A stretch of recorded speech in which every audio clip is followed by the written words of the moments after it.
अब ये सवाल देखो, ये हमारे पास है क्वेश्चन ऑफ फंक्शंस, ठीक है। तो हम बारी बारी करते हैं। तो पहले में क्या बोल रहा है, फाइंड ए का पार्ट वन GF2।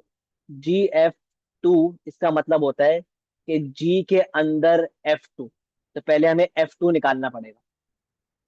F2 का मतलब क्या है कि फंक्शन F के अंदर आप 2 इंसर्ट कर दो। फंक्शन F के अंदर आप जो है वो 2 इंसर्ट कर दो इन प्लेस ऑफ X, ये बोल रहे हैं। तो F2 मतलब 1/2। ये आपका आंसर आ गया F2 का। ठीक है। तो F2 क्या हो गया आपके पास, 1/2। तो G के अंदर क्या आ जाएगा, 1/2। राइट। तो अब इसका मतलब है कि आप फंक्शन G के अंदर 1/2 की वैल्यू इंसर्ट कर दो। तो GX क्या है हमारे पास, 3x - 5।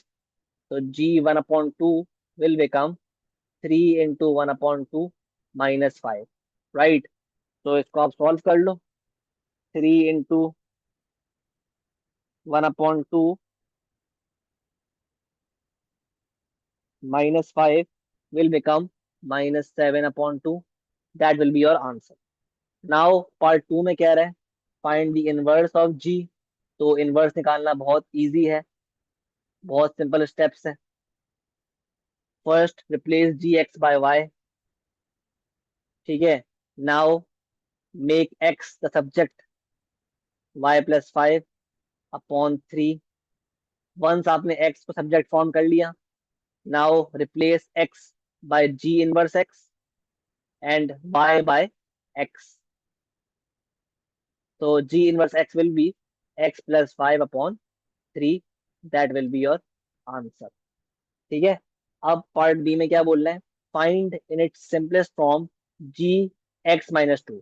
G(x - 2) का मतलब है G के अंदर x-2। अब G का हमारे पास क्या है फॉर्मूला, Gx क्या है हमारे पास, 3x - 5। तो ये क्या बोल रहा है कि भाई G के अंदर ना, फंक्शन ऑफ G में आप x-2 की वैल्यू इंसर्ट कर दो। ठीक है। तो कर देते हैं। जहां जहां x है वहां वहां आप x-2 की वैल्यू इंसर्ट कर दोगे तो आपका आंसर आ जाएगा। तो ये हो गया 3x - 6 - 5।